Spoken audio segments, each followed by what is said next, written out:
सदर मुमलिकत ने एडिशनल जजेस की तकर्री तौसीक की मंजूरी दे दी। सदर मुमलिकत ने Lahore high court, Sindh high court, Peshawar high court, Islamabad high court और बलूचिस्तान हाई कोर्ट में एडिशनल जजेस की तकर्री की मंजूरी दी। इन्होंने सिंध हाई कोर्ट और लाहौर हाई कोर्ट के बाज एडिशनल जजेस की बतौर मुस्तकिल जजेस तौसीक की मंजूरी भी दी। आसिफ अली जरदारी ने सुप्रीम कोर्ट के जजेस की तनख्वाहों, अलाउंसेस और पेंशन को विफाकी आईनी अदालत के जजेस के मुसावी करने की मंजूरी दे दी। सदर मुमलिकत ने हाई कोर्ट जजेस की रुखसत, पेंशन और मराहत से मुतालिक 1997 के हुक्म में तरमीम की मंजूरी भी दी। इसके अलावा हारून अख्तर को वज़ीर आज़म का मुशीर बराए सनअत व पैदावार मुकर्रर करने की भी मंजूरी दी। समरी की मंजूरी के बाद अब जल्द ही जजेस की हलफबर्दारी तकरीब मुनक्किद की जाएगी।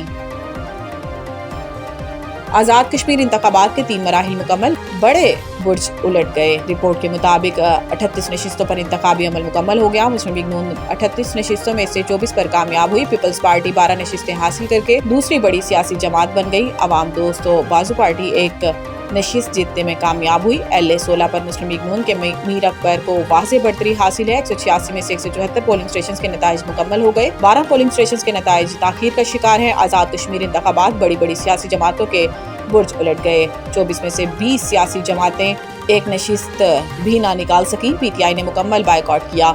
IPP मुस्लिम कॉन्फ्रेंस के बड़े बड़े बुर्ज उलट गए। जमात इस्लामी और MQM भी कोई सीट निकालने में नाकाम रही।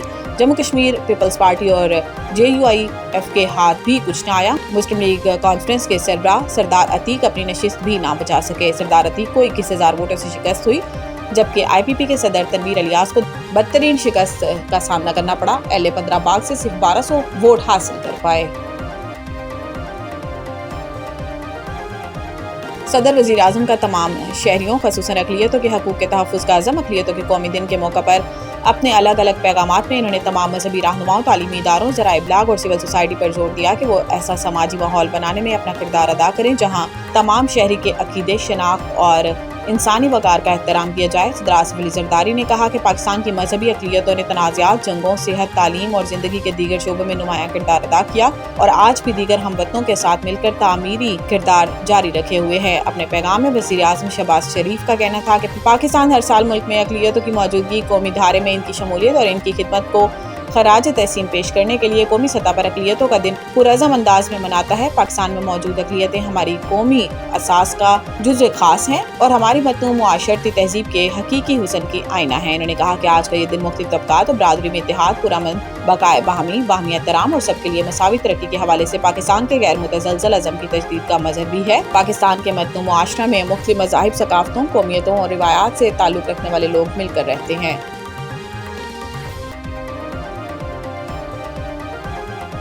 अमरीकी सदर ट्रंप का ईरान के साथ मुज़ाकरात के बाद आइंदा क़िलाए हमल के बारे में कुछ बताने से गुरेज। ओवल ऑफिस में सहाफ़ियों से गुफ्तगू करते हुए अमरीकी सदर ने सिर्फ इतना कहा कि अमरीका ईरान के खिलाफ कार्रवाई तेज कर सकता है। अमरीका ईरान से पहुंचाए गए नुकसानात का हट जाना तलब करने जा रहा है। ट्रंप ने कहा कि इस वक्त आबनाए हुर्मुज़ का कंट्रोल सिर्फ अमरीकी बहरिया के पास है। हमारी नाकाबंदी नाकाबिल तस्कीर रही है। ये फौलादी दीवार की मानिंद है और हम सिर्फ उन लोगों को दाखिल होने देते हैं जिन्हें हम इजाज़त देना चाहते हैं। इन्होंने मज़ीद कहा कि सूरत हाल कुछ पेचीदा है क्योंकि ईरान कभी कभार आबी गुज़रगाह में बारूदी सुरंगें बिछा देता है। ट्रंप का कहना था कि हम इन बारूदी सुरंगों का सुराग लगा लेते हैं। आप जानते हैं हमने पूरी आबनाए हुर्मुज़ को बारूदी सुरंगों से साफ कर दिया है। ICC ने प्लेयर ऑफ द मंथ के उम्मीदवारों का ऐलान कर दिया। वेस्ट इंडीज के ऑलराउंडर जस्टिन ग्रेस का जुलाई 2026 के ICC player of the month award के लिए नामजद कर लिया गया। इनके साथ इंग्लैंड के वाइट बॉल कप्तान हैरी ब्रूक और बांग्लादेश के ओपनर तंजीद हसन को भी अवार्ड के लिए शॉर्ट लिस्ट किया गया है। जस्टिन ग्रेस ने जुलाई में श्रीलंका और पाकिस्तान के खिलाफ शानदार कारकर्दगी दिखाई। श्रीलंका के खिलाफ 2 टेस्ट मैचेस की सीरीज में इन्होंने पहले टेस्ट में 180 रन की शानदार इनिंग्स खेली और वेस्ट इंडीज को सीरीज में 1-0 से कामयाबी दिलाने में अहम किरदार अदा किया। हैरी ब्रूक ने भारत के खिलाफ T20 सीरीज में शानदार बैटिंग करते हुए 5 मैचेस में 229 रन बनाए। इनकी ओवर्स 114.50 और स्ट्राइक रेट 214.01 रहा, जिस पर इन्हें सीरीज का बेहतरीन खिलाड़ी करार दिया गया।